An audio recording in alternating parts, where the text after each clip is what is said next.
vamos a dar la bienvenida con la profesora. Bueno, queríamos como retomar algunas ideas de la clase anterior, teniendo en cuenta, primero, por ahí pensar en la importancia que tiene poder detenernos en nuestra lección y nuestro proyecto. Espero que hayan podido pensar y responder esas preguntitas que les habíamos dejado para que puedan reflexionar un poco sobre su elección. Tal Es cual. importante que sepan que tanto las clases grabadas, la lectura, las tareas van a estar en el campus siempre, cada vez que... Esta es la modalidad que hemos elegido con Damasita. Van a haber clases grabadas y van a estar acompañadas por otro tipo de materiales que ustedes tienen que, si son videos, verlos, la lectura leerla y las actividades hacerlas.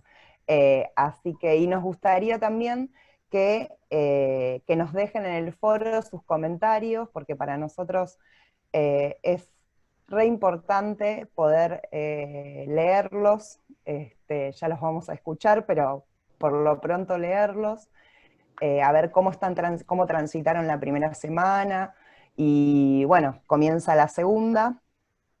Pero sepan también que nos van a encontrar ahí en ese espacio, en el foro, si tienen dudas, inquietudes, nosotras vamos a estar ahí para ir acompañándolos, pero es importante para nosotras, para poder seguir pensando estos espacios semana a semana, escucharlos, o leerlos en este caso, en el foro, así que los comentarios que nos quieran dejar, obviamente están todos y todas invitados a que lo puedan hacer. Así que, Excelente. profe, Profe, ¿qué tal? ¿Cómo le va? Buenos días.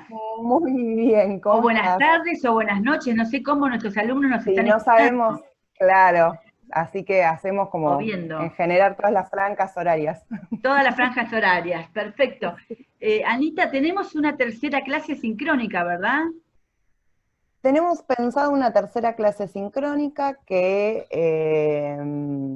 con la misma modalidad que la primera, es poder encontrarnos, y bueno, va a tener como objetivo explicar el trabajo integrador, el trabajo final, y poder ir revisando las 2 semanitas que ya transcurrieron. Igual les vamos a mandar todo que en el día, horario, que corresponde a la tercera semana, por el campus obviamente, así que nos estaremos comunicando por esa vía. Pero sí, la tercera semana tenemos pensado poder volver a encontrarnos. Y aparte así nos vamos conociendo un poco más. Qué bueno, Anita. Tengo muchísimas ganas de volver a encontrarme con todos y con todas y leer los foros que por favor nos envíen porque nosotros vamos a contestarlos. Eso es muy importante que sepan que vamos a estar siempre respondiéndoles y atentos a sus comentarios, los buenos, los no tan buenos, las posibilidades de cambio, lo que haya que escuchar y compartir. Profe, ¿qué nos trajo hoy? Bueno, esta semana, por lo menos para mí, es un tema súper interesante y para que podamos pensar y reflexionar, que es la historia de la universidad en la Argentina, ¿sí? Así que cuando quieras, arrancamos. Vamos a arrancar entonces. Vamos Dale. a poner nuestro PowerPoint, que siempre es un amigo. Ay,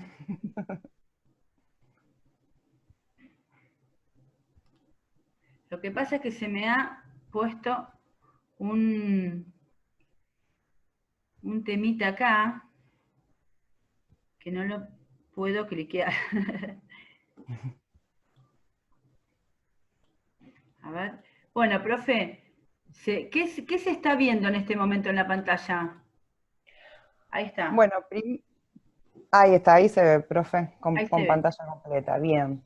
Bueno, como les adelantaba, esta segunda semana del taller de vida universitaria, eh, la vamos a dedicar a poder, primero, conocer la historia de la universidad en la Argentina, y cómo fue desde sus inicios hasta hoy, ¿sí? Bueno, sepan que la dividimos en 2 capítulos, va a estar subido en la misma clase, digamos en la misma semana, en la semana 2, en la clase 2, pero la dividimos en 2 capítulos con la profe porque es un poco extensa, así no se cansan y la pueden ver a lo largo de la semana en 2 partes, ¿sí? Qué Así que maravilla. cuando quieras, Comenzamos. Bueno, dale, profe. para comenzar, vamos a ver un poco de historia de la universidad, un segundito de historia de las universidades en el mundo. La universidad comienza, como es hoy, en la Edad Media. La UNAUR, nuestra querida UNAUR, es muy joven, pero las universidades surgen en la Edad Media en Europa, siglo XI, más o menos. Los edificios eran iglesias, muchos eran iglesias, era para pocas personas, solamente para los hombres, las mujeres afuera del sistema, fuertemente vinculados al clero, ahora lo va a explicar la profe. Se estudiaba leyes, se estudiaba medicina, se estudiaba teología, esos eran los métiers que se estudiaban, las materias que se estudiaban. Sus alumnos e integrantes provenían o de la iglesia o de la realeza. Esto tenía un sesgo fuertemente elitista y se trataba de una entidad para la formación de las clases dominantes, rasgos que en algunos momentos ha perdurado y ha moldeado un determinado tipo de universidad en todo el mundo, incluyendo Argentina. Profe, ¿es así? Sí, tenemos que pensar que en la Edad Media, ¿sí? Quienes tenían el monopolio del saber, ¿sí? Era la iglesia. Y cuando decimos iglesia nos referimos específicamente a la iglesia católica, ¿sí? Que era digamos, era la institución religiosa que imperaba, ¿sí? En Europa y en parte del mundo conocido, como se decía en ese momento. Ahora, tenemos que pensar que ese monopolio del saber, al estar en manos de la iglesia, ¿sí? Todavía no empezamos a hablar de ciencia, ¿sí? Sino que, a ver, vamos a dar un ejemplo como para clarificarlo. Si la iglesia sostenía que la Tierra era plana, la Tierra era plana, y nadie lo discutía, ¿sí? Porque era quien tenía el conocimiento. En este contexto nace la universidad y claramente como la universidad es vista como un lugar de producir conocimiento, no podía ser de otra manera que no estuviera dirigida por la iglesia, ¿sí? Obviamente por hombres, y claramente tenía una impronta, ¿sí? De formar a aquellos que después gobernaban o que serían parte, ¿sí? De esa clase que rigiera, digamos, las decisiones de ese mundo conocido. Cuando quieras Perfecto, pasamos. perfecto, profe. ¿Cómo fue en Argentina? Esto llega a Argentina en el siglo XVII, cuando se crea la Universidad Nacional de Córdoba, creada por los jesuitas, también una orden religiosa. ¿Era para quiénes? Para los hijos de los funcionarios de España, para que ellos pudieran ocupar los cargos directivos del país. Era para unas 100 personas, nada más. Y luego, en el siglo XIX, se crea, 2 siglos después, ¿no? Se crea la Universidad de Buenos Aires, la UBA, que nosotros conocemos hasta el día de hoy, y la Universidad Nacional de La Plata. Bien, tenemos que pensar, profe, que la Universidad Nacional de Córdoba, ¿sí? Que se crea en el siglo XVII, ¿por qué se crea por los jesuitas? Primero, como decíamos antes, tenemos que pensar que la educación estaba en manos de la iglesia, que aún éramos, digamos, nos regíamos, ¿sí? Por un orden colonial. Posteriormente, con la independencia, la universidad sigue obviamente funcionando, pero también tenemos que mencionar que cuando el hombre blanco llega al territorio americano, ¿sí? Uno de sus objetivos era la evangelización, que es, digamos, transformar al nativo, ¿sí? A la religión católica. Por eso encontramos a los jesuitas, más allá que es una orden que está asociada a la educación. Por eso, digamos, la Universidad Nacional de Córdoba es creada por los jesuitas, no es al azar, digamos, eran los encargados de la educación de los nativos cuando se da la colonización y la conquista del territorio americano, y aparte tenían ese capital cultural, ¿sí? como orden religiosa, asociada directamente con la educación. Obviamente a esas universidades no iban ni criollos, ni nativos, ni mestizos, ¿sí? Ni mujeres. Ni mujeres, sino que eran hijos de los funcionarios de España, ¿sí? A ver, podemos hacer una distinción. Muchos hijos de los funcionarios de España tal vez habían nacido en España y eran españoles. Otros tal vez eran criollos, pero no era el criollo gaucho, ¿sí? Nacido de un mestizaje, sino que tenía, ¿sí? Estaba dentro de una élite porque pertenecía, ¿sí? Al círculo de aquellos que gobernaban el territorio. O sea que también seguimos viendo una universidad dentro del territorio americano que sigue siendo elitista. Y bueno, y como vos mencionaste, profe, se crean dos universidades más en el siglo XIX, la Universidad de Buenos Aires y la Universidad de La Plata, que va a seguir teniendo características elitistas, ¿sí? Que va a ser solo para varones, y estas universidades, si bien ya se crean con la Argentina independiente, siendo un país y un Estado independiente, no dejan de tener su corte totalmente elitista en su población, digamos. Y que va a estar también orientada a formar funcionarios, ¿sí? Cuando quieras, pasamos. Perfecto. Ahora tenemos un tema que es el marco, ¿no? El marco político en el cual estas dos universidades, la UBA y la de Córdoba, perdón, y la de La Plata, comienzan a establecer sus carreras. A finales del siglo XIX y principios del XX, suceden en nuestro país una serie de acontecimientos y transformaciones sociales, políticas, culturales, económicas que moldean la conformación de la sociedad argentina. ¿Qué pasaba? Se consolidan gobiernos de carácter conservador, en lo político conservadores y liberales en lo económico, con voto aún no secreto ni obligatorio. Comienza a instalarse el modelo agroexportador de carne y cereales al mundo, este modelo que favorece principalmente a los terratenientes y a los dueños de las grandes extensiones de campo de la Argentina, las mismas familias de siempre. Se crea el correo, el telégrafo, el ferrocarril, las escuelas públicas y la ley 1420 que la rigen y las crean.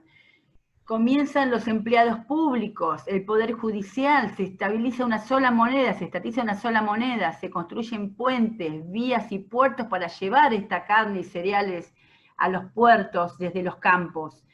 Pero los trabajadores y las trabajadoras estaban en condiciones totales de explotación, sin legislación laboral, ni ningún tipo de marco regulatorio, como vemos acá en la foto, trabajando en situación casi de esclavismo, ¿no?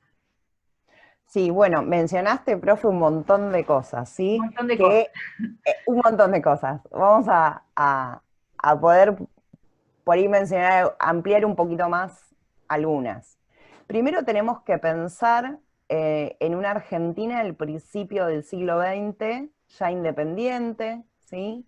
Donde se fueron consolidando los estados provinciales, donde se logró, después de muchas décadas, la consolidación del Estado Nacional y la unificación del territorio argentino, y donde esa unificación, ¿sí?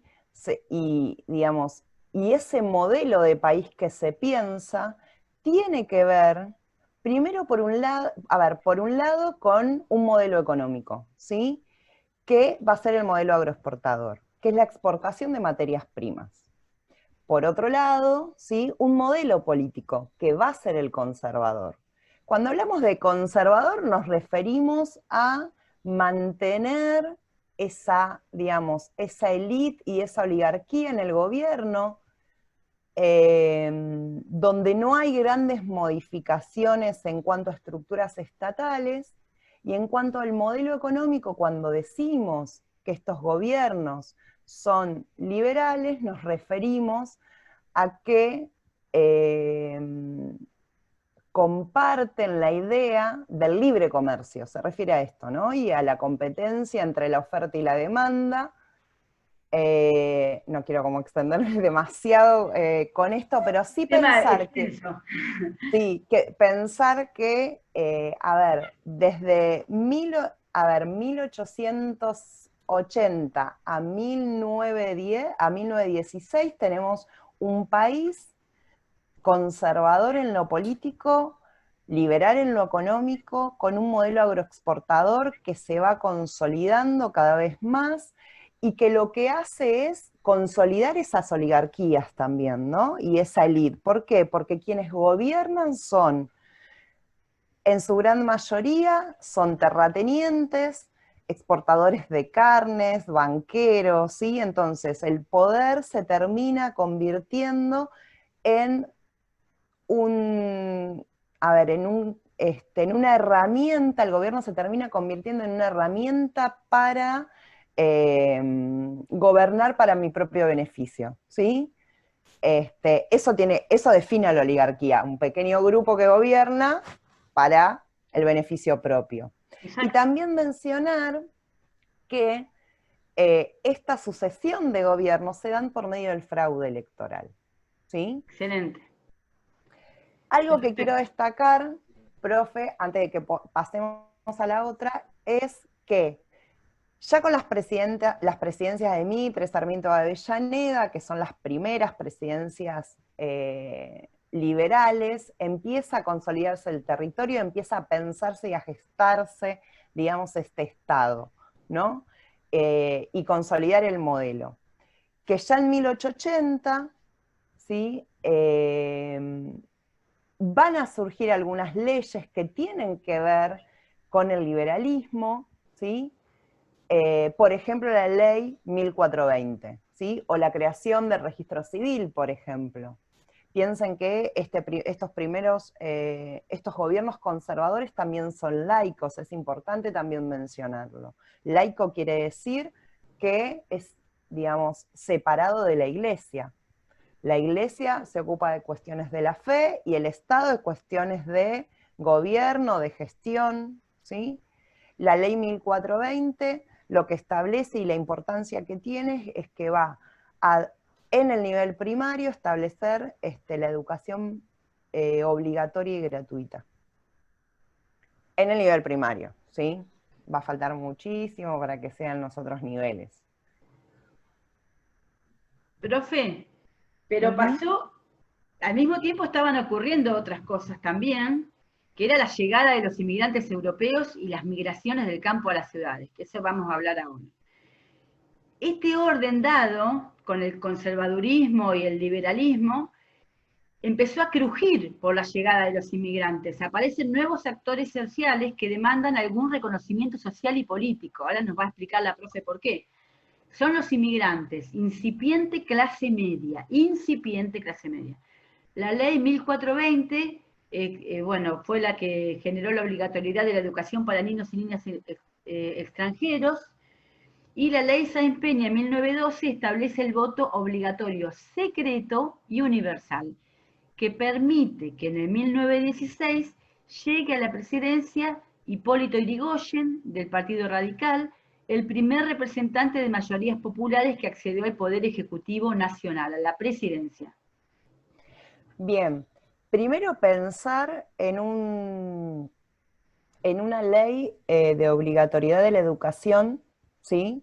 Para argentinos y extranjeros, eh, es decir, que había que homogeneizar a la población, ¿sí? La escuela es o sea, es una institución, ¿sí? Que está pensada para poder unificar identidades, ¿sí? Por lo menos en este momento en el que estamos hablando, ¿sí? Con la ley Ah, 1420. Piensen que a la escuela iba el criollo, el hijo del inmigrante que tal vez hablaba un poco el castellano, un poco el italiano, el mestizo, ¿sí? El nativo, mulatos. La escuela se componía digamos, de una heterogeneidad, la población argentina en este momento, entonces la escuela lo que va a hacer es poder ir homogeneizando esa población, ir generando identidad de argentino y argentina, exacto. ¿sí? Tenemos que pensar que nosotros sabemos que es una escarapela cuando empezamos el jardín, la primaria, identificamos la bandera, digo, empieza a construirse en nosotros la nacionalidad y la identidad de territorio a partir que empezamos a transitar la escuela primaria, ¿sí? Y la tenían clarísimo en ese sentido.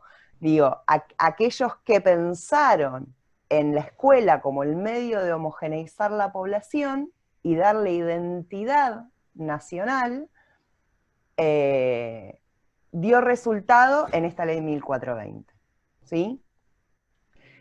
Después tenemos Sí. el tema también de que el voto empieza a ser secreto. ¿Cómo influye eso, profe? Bueno, antes de la ley Sáenz Peña así se la conoce porque es quien presenta el proyecto, digamos, de ley, pero es una reforma electoral, ¿sí? La ley Sáenz Peña es una reforma electoral.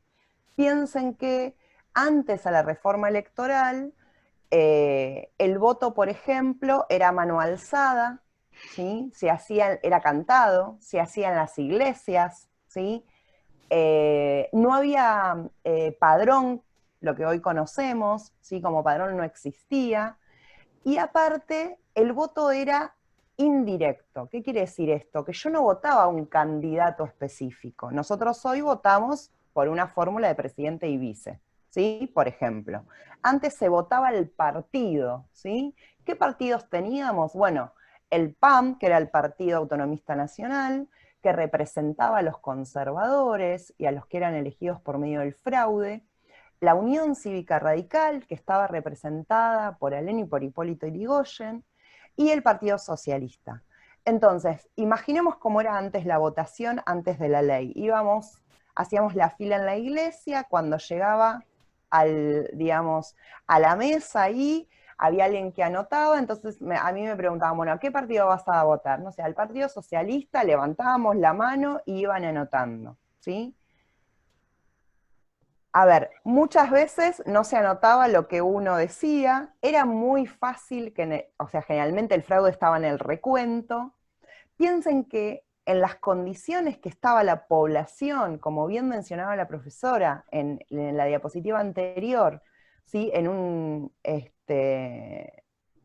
marco de explotación laboral, digamos, donde tampoco la educación era para todos y todas, y ni hablar para los adultos, y si tal vez nunca aprendieron a leer y escribir, o sea que ni siquiera podían saber si le estaban anotando bien su voto, ¿sí? Y votar delante del patrón, con todo lo que significaba la presión. Exactamente. Había obviamente presiones para que se incline el voto hacia un partido u otro. La verdad a ver, uno iba con su DNI, por ejemplo, ¿no? Pero al no haber un padrón, perdón, yo podía votar en una iglesia y en 5 más, porque no había nada que se registrara de que yo ya había votado. Ahí ya apartábamos de la base de que yo podía multiplicar mi voto las veces que quisiera. Hoy esto sería imposible. Hoy es Lo que se impensable. es impensable, digo, con la reforma electoral de 1912, todo esto deja de suceder. Por un lado, aparece lo que conocemos como el cuarto oscuro, ¿no? Por Claro. eso es secreto. Yo ingreso a un lugar donde nadie me ve, elijo, digamos, mis candidatos, los meto en un sobre, ¿sí? Por otro lado, empezó a usarse el padrón. Estamos hablando de que solo votaban los hombres también, ¿eh? Hay que Claro. decirlo. En el padrón, ¿qué padrón se usaba al inicio? El del servicio militar obligatorio, ¿sí?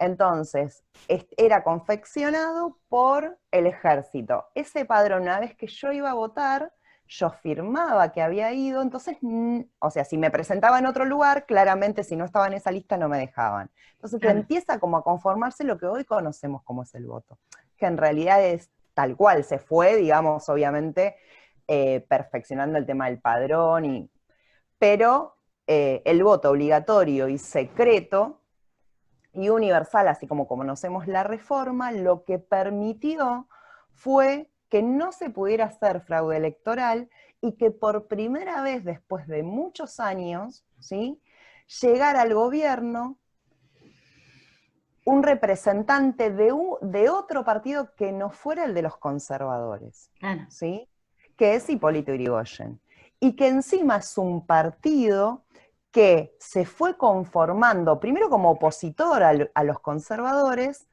y que era apoyado por las clases medias. Piensen que, las clases populares, ¿sí?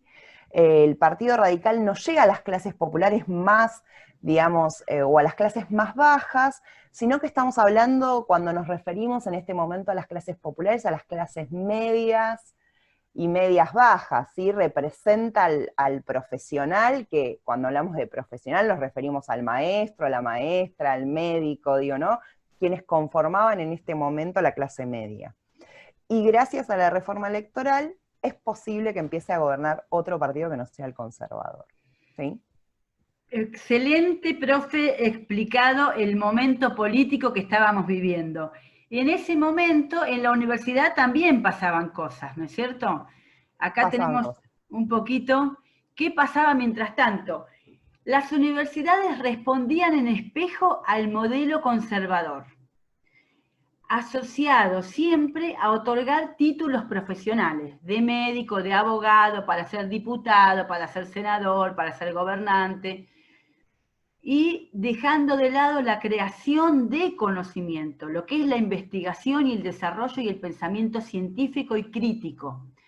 Sin embargo, esta creciente democratización de la sociedad, que recién la profe lo explicó perfectamente, supuso cambios en el interior también de las universidades, que comenzaron a mostrar estas tensiones dentro de su interior. Bueno, pensar que la llegada de los inmigrantes, por un lado, van a traer ideas de Europa que acá no se practicaban, ¿sí? Que una que podemos mencionar es el sindicalismo, por ejemplo. El sindicalismo, las organizaciones sindicales nacen, ¿sí?, de sociedades industriales. La Argentina no lo era, porque tenía un modelo agroexportador, como ya lo habíamos mencionado.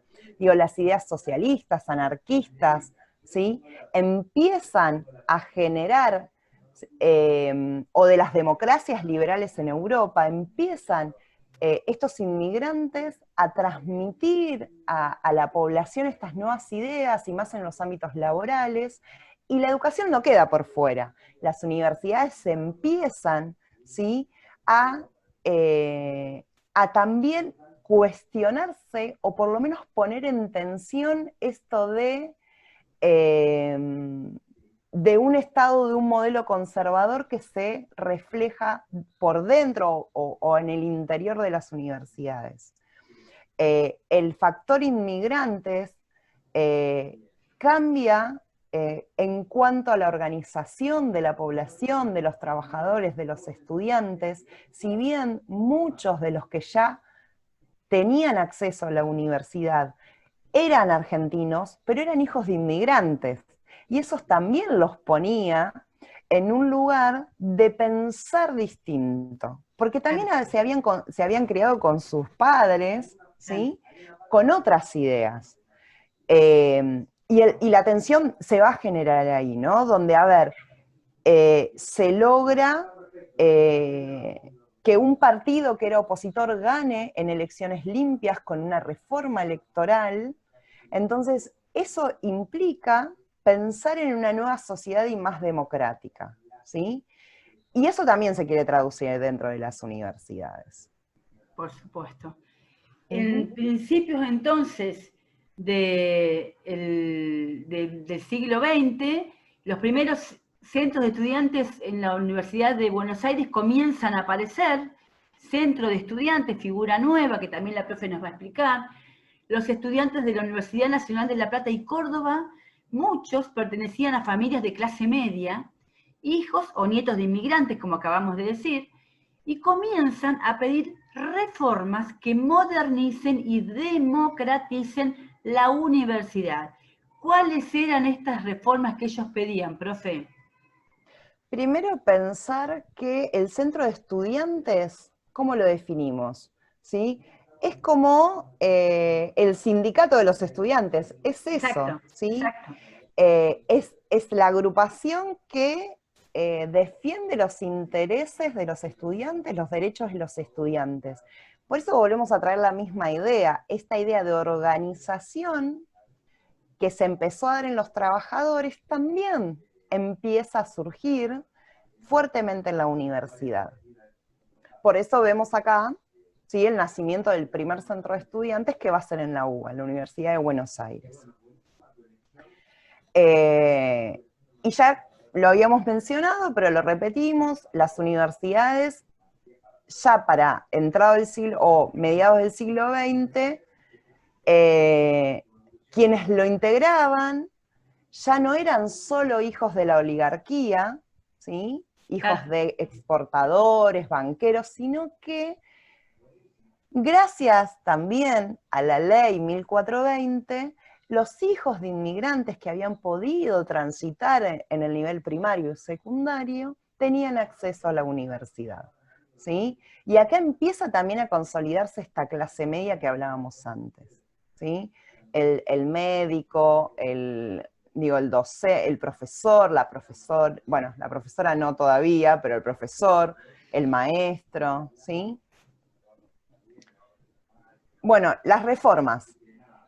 ¿Qué empiezan a pedir? Por un lado, bien como dice acá en la diapositiva, que se modernice y se democratice la universidad. Claro. Y se va a dar en junio de 1918, se gesta esta reforma universitaria. Son muchos los pedidos. Por un lado, tienen que pensar que esta universidad, como reflejaba ese modelo de gobierno conservador, ¿sí?, hacia el interior de las universidades era igual. El rector era elegido por el Poder Ejecutivo generalmente, y pertenecía a una oligarquía. Los docentes eran elegidos muchas veces por amiguismo, por tener dentro de la élite digamos, un lugar privilegiado. A ver, las cátedras no eran libres. ¿Qué quiere decir esto? Que los programas eran totalmente recortados y se establecía muy bien qué era lo que se decía y lo que no se decía. Entonces, de eso, lo que empieza a reclamarse es primero un autogobierno donde quienes elijan, por ejemplo, a los rectores de las universidades, sean quienes son parte de la universidad, desde estudiantes, docentes, ¿sí? Aparte de esto, también se empieza a pedir la libertad de cátedra, se empieza a pedir que los docentes asuman a sus cargos por concurso, por ejemplo, ¿sí? Esto no generaría acomodos ni mucho menos, ¿sí? Es más, hay registros de docentes digamos, en el periodo anterior a la reforma que ni siquiera tenían un título, ¿sí?, donde accedían a sus cargos porque pertenecían a una oligarquía y la universidad se manejaba como si fuera el mismo Estado conservador. Entonces el reclamo es ese, que empiece a tener participación los estudiantes, los docentes, y que sean, los cargos sean transparentes, digo, ¿no? Se empieza a pensar también como un mini país, por decirlo de alguna manera, ¿no? Como las transformaciones que se estaban dando por fuera también debían de suceder dentro de la universidad. También ellos querían que la universidad, los alumnos ya de clases medias, querían que la universidad tuviera más vinculación con la sociedad y que lo que estudiaban sirviera para transformar la sociedad y el país, y América y toda Latinoamérica, porque los conocimientos estaban totalmente compartimentados. Profe, yo vi un videíto muy lindo de Canal Encuentro Largo, por eso no lo pusimos hoy porque dura unos 20 minutos, donde Felipe Piña cuenta que uno de los libros que se estudiaba antes de la reforma universitaria, un año antes, se llamaba Cómo administrar a los siervos. Y los siervos eran los esclavos. Todavía estaban, ¿no es cierto?, leyendo esa literatura. Cuando ya la esclavitud, digo, estaba abolida, por lo menos en los papeles. En los Después lo papeles. otro lo podemos discutir, ¿no? En la Tal cual. legalidad ya no existía, pero pensemos esto de cómo, referente a esto que vos decís, haciendo referencia, las carreras seguían siendo para reproducir a aquellos que gobernaran. Digo, Totalmente. ¿no? No había carreras que tengan que ver con producir conocimiento Claro. específicamente, fomentarlo, obviamente la investigación, como mencionabas vos antes. Y vamos a ver, esto ya lo estuvimos viendo, y por otro lado también se pedía la gratuidad de la enseñanza que todavía no la han podido conquistar en esta oportunidad. Fue mucho más adelante y lo vamos a ver en el capítulo 2, ¿no es cierto, profe? Cuando comienza Así la es. gratuidad de la educación, que fue la que pudo hacerse en el gobierno del presidente Perón. Sí, así es. Va a faltar un poquito todavía. Igual quería destacar la imagen. Miren el cartel, ¿no? La educación es un derecho, no un privilegio. Miren desde principio de siglo, piensen que estamos en 1920, casi, 100 quienes años. tenían y defendían y miraban la educación como un derecho. ¿Sí? No es algo que uno tal vez hoy lo escucha más, pero no es una lucha que se dio ahora o que se dio hace poco tiempo, una década, sino que piensen que hace un siglo que se está hablando de la educación como derecho. Por eso la reforma de 1918 fue revolucionaria y fue un ejemplo para otros países de América Latina, ¿sí? Excelente. Porque la educación siempre fue vista desde su creación como un privilegio. Solo iban los hijos de, solo iban aquellos que pertenecían a tal élite, ¿sí? Sí. Eso es la educación como privilegio. Y esto viene a romper con esta idea de universidad. Es fundamental, profe, lo que dice, porque estamos 120 años después y hace poco tiempo se quiso volver a privatizar la educación en el gobierno del presidente Menem, y la verdad es que Macri. con Macri también estuvo en grave riesgo de ser privatizada, y esto tenemos que estar permanentemente, ¿no es cierto?, conversándolo con nuestros alumnos y nuestras alumnas, porque como usted dice, profe, ese silloncito, esa sillita donde estamos sentados en este momento, es fruto del esfuerzo de todas estas personas, ¿no es cierto? Sí, como toda lucha social y reivindicación de derechos, a veces uno llega a gozarlos, ¿no? Claro, Porque otros ya pelearon antes, pero hay que defenderlos, ¿no? claro. La educación hoy es un derecho para todos y para todas, ¿sí?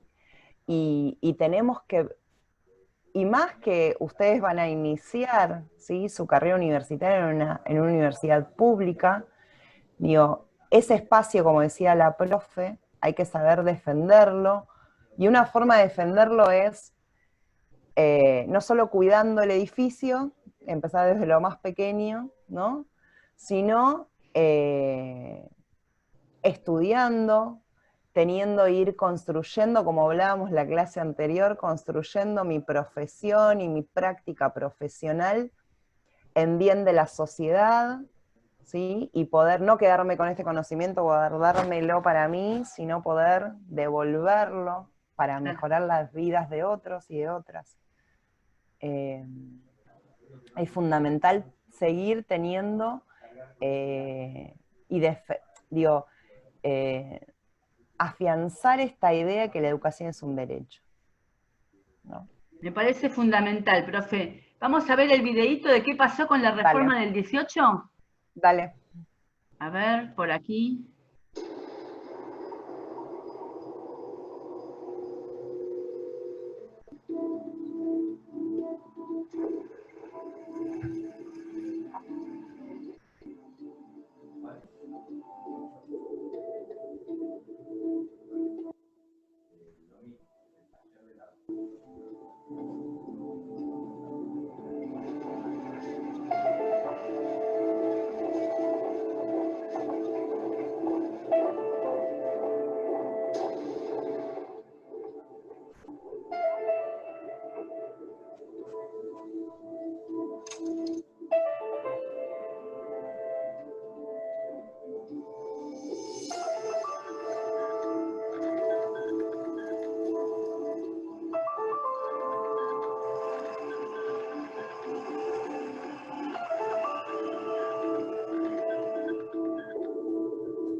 Muy bien, profe.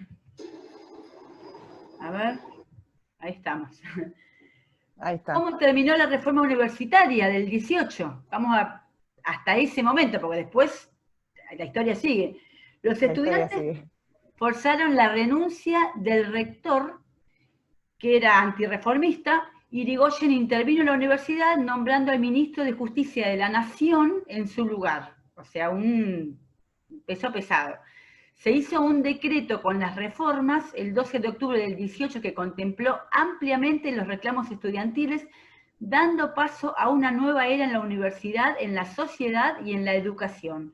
Y se expandió como modelo por todo el continente 50 años antes del famoso Mayo francés que se hizo en Europa. Fue tan famoso, el 18 fue el antecedente primero de las revoluciones universitarias en el mundo. Bueno, un poco complementa lo que estuvimos viendo en el videíto, ¿sí? Este, pensemos que a veces estas reformas llevan mucho tiempo de consolidación, que se tuvo que defender durante mucho tiempo para que se vayan consolidando. Por eso aparece un rector antirreformista, ¿no? O decir, bueno, te doy la reforma, pero te pongo. No, dijeron, no. Llegamos hasta acá de ninguna manera, entonces se tuvo que volver atrás con esa asignación. Pero digo, tiene que ver con esto, cuando en la historia surgen este tipo de quiebres, digamos, de paradigmas, lleva mucho tiempo poder consolidarlas, y aparte hay que defenderlas todo el tiempo, ¿no? Como decíamos Claro. antes. Profe, le contamos a los chicos, a los alumnos y a las alumnas que en nuestra universidad, cuando se cumplieron los 100 años de la reforma universitaria, hace 2 años, se publicó un libro sobre la reforma, muy interesante por académicos nuestros, pensadores de nuestra universidad, que sí están pensando para qué es la universidad, qué sentido tiene una universidad en un país y para qué modelo de país quiere trabajar y qué modelo quiere crear, ¿no? Que está en Sí, la la verdad que biblioteca. está en la biblioteca, y cuando volvamos a la presencialidad, o mismo ahora pueden entrar a la página de biblioteca y chatear y preguntar si está disponible en formato digital. La verdad que es un recorrido que hace el libro con nuestra propia editorial de la universidad, que eso es súper importante, que las universidades tengan sus propias editoriales. Un recorrido súper interesante, ¿no? De cómo se gesta, se llega y se transforma, ¿no? Y la importancia que tiene, que Perfecto, tuvo en profe. su momento y que sigue teniendo, ¿no? Exacto, Eh, exacto. la reforma. ¿Continúo, profe? Dale, profe. Bueno, el primer golpe militar, derrocamiento de Irigoyen, vamos a ver. 1930, los generales Uriburu y Justo encabezaron un golpe de Estado, apoyados por grupos políticos, por supuesto, conservadores, y destituyeron a Hipólito Yrigoyen del gobierno. Vuelve el fraude electoral y la exclusión política de las mayorías. Hasta 1943 se sucedieron los gobiernos conservadores, que se desentendieron de los padecimientos de los sectores populares y beneficiaron con sus políticas a los grupos y familias más poderosas del país. El golpe cívico-militar de este año, 1930, donde encuentra las universidades alineadas contra Irigoyen. Es un retroceso en la participación de los estudiantes en el gobierno universitario. Fue muy discrecionista y de prácticas selectivas. Bueno, lamentablemente llegamos a la etapa donde comienzan los golpes de Estado en nuestro país. El primero fue en 1930, ¿sí? Quien lo lleva adelante va a ser Uriburu, que era del ala nacionalista del ejército. Justo también es militar, es del ala constitucionalista, por eso después lo vamos a ver como presidente supuestamente electo, pero en realidad asume por fraude. Claro, El golpe de Estado, ¿por qué decimos que es cívico-militar? Porque si bien en los golpes de Estado intervienen las fuerzas armadas en nuestro país, porque son quienes tienen digamos, la fuerza de choque, las armas, pero no lo hacen solo ellos, ¿no? Sino que obviamente está también digitado, apoyado y acompañado por grupos civiles, por eso mencionamos que es cívico-militar, ¿sí? claro.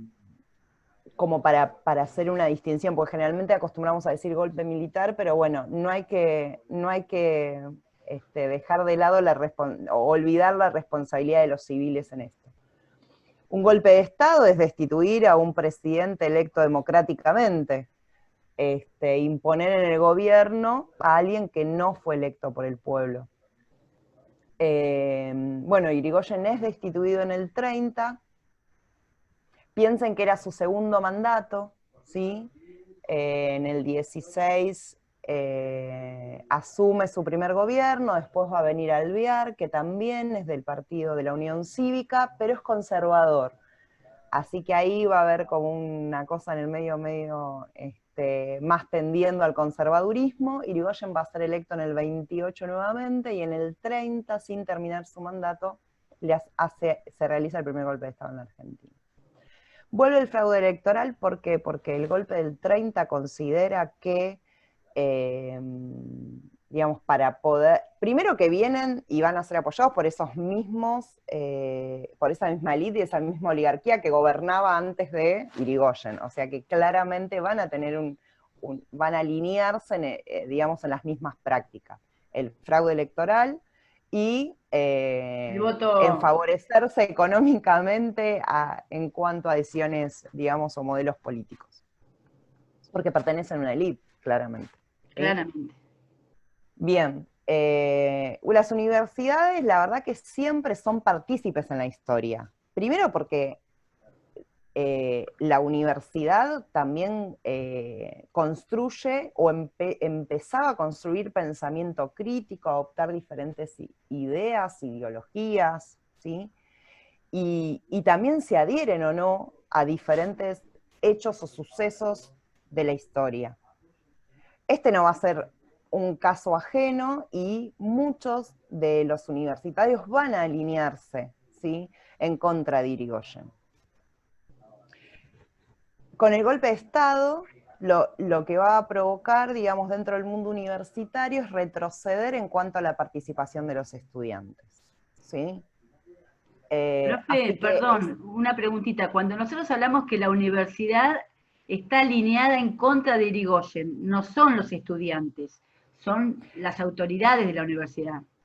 exactamente, en general los estudiantes, es más, se habían favorecido, digamos, porque ellos pertenecían a una clase media, que es representada por el gobierno de Irigoyen. Claro, Ojo, también había grupos dentro, a ver, pensemos que el inmigrante o el hijo del inmigrante no copa todas las universidades, sigue habiendo élite dentro de las universidades, ¿sí? Así como, las hay hoy. como, claro, permanecieron las que estaban y se incorporó otra clase social, digamos, la clase Exacto, media, pero estas exacto. élites también seguían existiendo y transitando la universidad. Y claramente querían seguir teniendo esa posición de privilegio, Claro, ¿no? claro. Así que no podemos decir cuando hablamos de la universidad de su totalidad, sino que era parte de quienes la dirigían y también de esa élite que había seguido, digamos, que seguía existiendo dentro de las universidades, ¿no? Perfecto. Profe, tengo que decirle algo. Llegamos al fin del Ah, capítulo 1.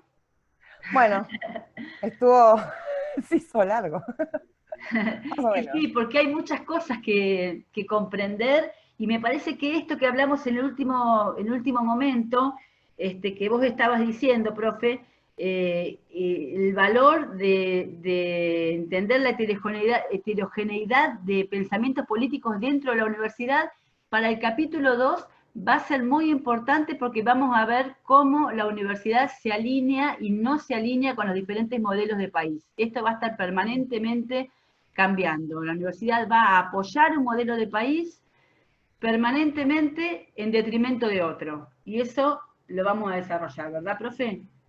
Sí, en la segunda parte piensen que vamos a llegar hasta la actualidad, así que tenemos un recorrido extenso y súper interesante para poder pensar y poder compartir.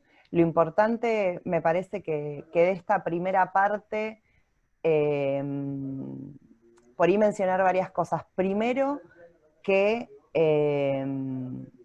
tener claro que la universidad nace, ¿sí? Y se piensa para unos pocos, y que eso a lo largo del tiempo se, se modificó, se repensó, ¿sí? Porque también esas políticas fueron acompañadas por modelos distintos de país, ¿sí? Exacto. En una primera instancia, ahora vamos a hablar de Irigoyen porque es quien, digamos, está en este periodo que estamos charlando, ¿sí? Que permite, digamos, también ese cambio porque viene a romper también con un modelo conservador de país. Claro. Este, Eso por un lado, pensar que, bueno, que las universidades no siempre fueron para que todos pudieran ingresar y desarrollarse y poder tener una profesión, sino que nacen en un núcleo muy duro, elitista, patriarcal, ¿sí? Y de la oligarquía, y que con el tiempo eso se pudo ir cambiando y la reforma del 18 viene a romper esa estructura y ese paradigma de universidad.